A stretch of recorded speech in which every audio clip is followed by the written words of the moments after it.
Sir మేము Narsampet panchayat స్వీపర్లు sir. మేము sweeper పని చేసుకుని బ్రతుకుతున్నాము. అయినా మాకు 5 సంవత్సరాల నుంచి ఈ స్కామ్ జరుగుతుందనే సంగతి మాకు తెలియదు. ఆ స్కామ్ ఏంటంటే మాకు రావాల్సిన అమౌంట్ జీతాలు ఎక్కువ అమౌంట్ ఇస్తుంటే వీళ్ళేమో మాకు తక్కువ అమౌంట్ ఇస్తున్నారు. ఆ తక్కువ అమౌంట్ ఇచ్చింది కాక మేము ఎప్పుడైనా ఒంట్లో బాగులేకపోయినా జబ్బో జ్వరమో ఏదో ఈ పని చేసిన తర్వాత ఎలాగైనా వస్తుంది, మీకు తెలియదు ఏం లేదు. అయితే తీరా మోసి ఏం జరిగిందంటే జబ్బులు జ్వరాలు వస్తుంటే ఆబ్సెంట్లు వేసి ఆ ఆబ్సెంట్ల రూపేనా మొత్తం వాళ్ళకి అంత ఇష్టమైతే అంత జీతం కొట్టేసి మిగిలిన శాలరీ మాకు కాంట్రాక్ట్ గా ఒకరికి పెట్టారు. సంతోష్ కుమార్ అనేసి అతను స్వీపరు, కానీ కాంట్రాక్ట్ గా పెట్టారు. ఆ కాంట్రాక్ట్ పెట్టిన తర్వాత ఏమవుతుంది, ఆ అంటే మాకు వేసిన శాలరీ ముందు ఆయన అకౌంట్ లో పడి ఆ తర్వాత ఎవరెవరిది ఎన్ని ఆబ్సెంట్లు ఆ ఆబ్సెంట్లు సొమ్ము టాలీ చేసి అదొక సైడ్ కి తీసిన తర్వాత అప్పుడు మిగిలిన అమౌంట్ ఈ రోజు శాలరీ వేస్తే మా అమౌంట్ రేపు కొంతమందికి ఎల్లుండి కొంతమందికి ఆ ఆబ్సెంట్లు కొట్టేసి అప్పుడు వేస్తున్నారు. అది అన్యాయం, చాలా అన్యాయమే. మేము చేసిందే ఈ పాకీ పని. ఈ పాకీ పనిలోన మా దగ్గర కూడా ఇంత డబ్బులు వసూలు చేసి చేయడము తప్పు. అది ఆ భగవంతుడు కూడా క్షమించడు. తర్వాత ఏంటంటే మాకు అన్ని విషయాల్లో మాకు న్యాయం జరగడం లేదు. మాకు బట్టలకి సంవత్సరానికి 7,500 రూపాయలు గవర్నమెంట్ శాంక్షన్ చేసింది. వీళ్ళు ఎంత ఇస్తున్నారు, సంవత్సరంకి 3,000 ఇస్తున్నారు. అదేనేది చిన్న కూపను ఇస్తున్నారు. రాజు టెక్స్టైల్స్ అనేసి దాని మీద చిన్న పేరుండి ఇక్కడేమో 3,000 రూపాయలు అని రాసి పంచాయతీ తాలూకు స్టాంప్ వేసి ఇస్తున్నారు. అక్కడికి వెళ్లి తీసుకోండి అని వెళ్తే మాకు పాపుణ్యం తెలీదు.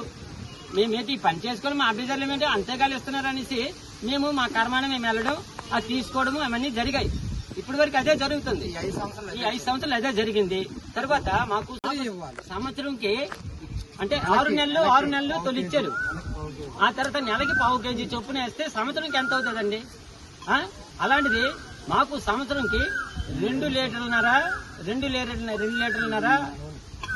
నూనె, కొబ్బరి నూనె ఇస్తున్నారు.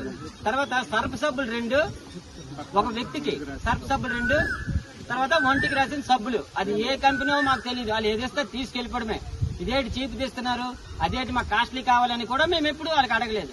వాళ్ళు గవర్నమెంట్ వాళ్ళకి అదే ఇచ్చింది కదా, మేము మాకు అదే ఇస్తున్నారు అనేసి మేము అది పట్టుకుని ఎంతో సంతోషమే తెలిపడమే, అంతకుమించి మేమేం చేయలేదు. తరువాత 63 మంది స్టాఫ్ లోన మేము ఇక్కడ పనిచేసింది 52 మంది చేస్తున్నాం. మిగిలిన వాళ్ళు ఎక్కడ ఉన్నారో ఏది చేస్తున్నారో వాళ్ళకి తెలుసు. మేము నిలదీస్తే ఏంటి మా మీదకి రేగుతున్నారు. ఏమని అంటే మీకు పని కాపేస్తాం, వీడికి ఆబ్సెంట్లు వేసేయండి. పేరుకైతే 63 మంది 63 మంది సేపర్సేనంట. 63 మంది సేపర్స్ పేరు పెట్టి వాళ్ళకి పని ఏదో ఒకటి చెప్తాము. వాళ్ళు అక్కడ చెప్తాము, లేకపోతే ఇంకో దగ్గర చెప్తాము. వాళ్ళు సేపరే అని అంటున్నారు. సేపరే ఓకే. ఇక్కడ మా దీంట్లో పేషెంట్స్ ఉన్నారు, ఒక క్యాన్సర్ పేషెంట్ అని, ఒక ఇంకోటని. వాళ్ళు అందులో వెళ్ళండి, పని చేయలేరా? వాళ్ళకి ఇక్కడ తండి, ఇక్కడున్న వాళ్ళకి అక్కడ పంపించండి. పేషెంట్లకి అక్కడ ఇస్తారా, నీడపట్లు ఇస్తారా, లేకపోతే నువ్వు ఫ్యాన్ కింద వాళ్ళకి చేయిస్తారా? వాళ్ళు సేపర్లే కదా. సేమ్ శాలరీ తీసుకున్నప్పుడు వాళ్ళు సేపర్లో ఈ పని చేయలేరా? అంటే అరుగులు కాదా? వాళ్ళు అక్కడ అరుగులా? ఇక్కడ మేము పని చేయాలి. ఇక్కడ డిగ్రీ చేసిన ఉన్నారు, ఇంటర్ చేసిన ఉన్నారు, బిల్ కలెక్టర్ చాలా సంవత్సరాలు చేసిన ఉన్నారు. వాళ్ళకి అక్కడ పంపించండి, వాళ్ళకి ఇక్కడే తండి. ఏదో సేపరే కదా. సేపర్కి మొత్తం ఒకే శాలరీ వేస్తున్నారు కదా, వేరే వేరే శాలరీ వేయట్లేదు కదా, అలా వేరే లిస్టు లేదు కదా. సేపర్ అనేది 63 మంది అంటే 63 మంది అంటున్నారు.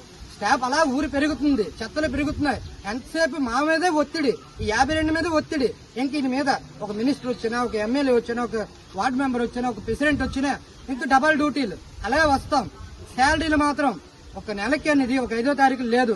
అది ఇప్పుడు 2 నెలలకు పడవచ్చు, లేదా 15వ తారీఖు పడవచ్చు, లేదా 2 నెలల తర్వాత 3వ నెలకు పడవచ్చు. అప్పుడు వారికి మేము వడ్డీలు కట్టుకుని ఆడికాడు వడ్డీలు ఈడికాడు వడ్డీలు కట్టుకుని అప్పు సప్పు అయిపోయి ఇంకా పాతాలోనికి వెళ్తున్నాం. కానీ మేము పైకి ఎక్కడికి వచ్చేది? మీరు శాలరీ కరెక్ట్గా ఇవ్వరు. వచ్చిన వాడికి హెల్త్ బాగోదు, వాడు 3 రోజులు ఎడతాడు, 4 రోజులు ఎడతాడు. ఆ శాలరీ అయ్యో కలుపుతాము, ఇది బాగోలేదు కదా ఉండిపోయాడు అని లేదు. ఒక కనికారం లేకుండా మీరు చేస్తున్నారు. సరే, ఆ శాలరీలు కట్ చేస్తున్నారు.